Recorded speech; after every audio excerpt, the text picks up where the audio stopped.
So welcome, Pete. Thank you for being with us today.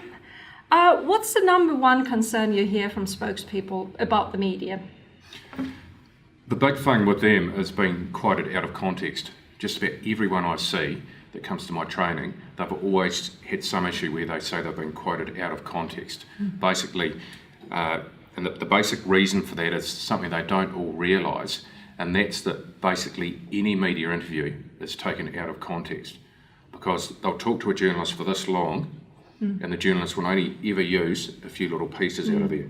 So what that means is that you have to make sure that everything you say can stand by itself in the interview.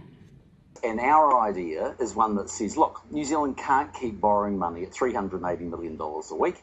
We can't have New Zealanders exposed to high interest rates. New Zealanders need to have a plan for jobs.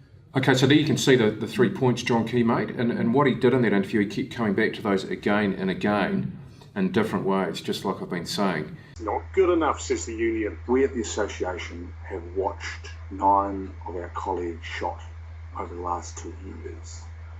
We do ask, if that's not enough, what is the threshold? Okay, so you can see from that that's a far more attractive way of making the point. And so he would have known that there was such a huge likelihood the media were going to use that. Yes. Got a really clear memory of looking out and seeing the eyes and the faces of those thousands of people that came to the meetings and looking at their hopes and their dreams for a Labour Party that's renewed, that can take on Key, that can win in 2014, not for ourselves but for them. And if I'm entrusted with this job, it's for them that I'm going to work my guts out and work with my colleagues and present a united front. So again, unity was a key message you got. Unity for victory, victory for our people.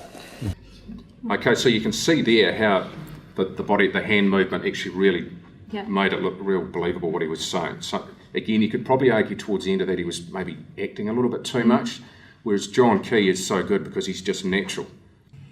So thank you so much, Pete, for being with us today, and so much valuable information for you, for me, everyone. We offer further media training, actually workshops that are hosted by our lovely Pete here. We've got a couple of dates scheduled for next year, Wellington in February and Christchurch in March. But if you want us to bring this media workshop near you, please contact us. We're also planning a social media webinar for next year, especially for people who might have done some kind of a media training before but are a bit unsure how to use the social media. So watch this space. Thank you so much for watching us. See you soon.